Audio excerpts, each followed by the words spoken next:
Hello, అందరు dinner చేశారా? ఒక్కొక్కసారి ఇంట్లో ఎన్ని రకాలున్నా మనకు తినాలనిపించదు. చూసారా, ఇదిగో వంకాయ, అల్లం పచ్చడి, క్యారెట్ ఫ్రై, కొంచెం కొబ్బరి చట్నీ, ఇన్ని ఉన్నా నాకు తినాలనిపించట్లేదు. ఏం చేశానో తెలుసా? ఉల్లిపాయలు కట్ చేసి అందులో కారం, నూనె, ఉప్పు, కొంచెం అల్లం వెల్లిపాయ వేసా. నా చిన్నప్పుడు బాగా తినేవాళ్ళం ఇది. మీరు ఎవరైనా తింటారా ఇట్లా?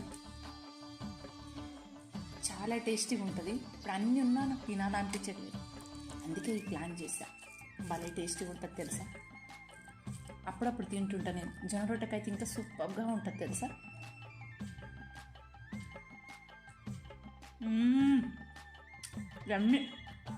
అన్ని కూరల కన్నా ఇది బెస్ట్.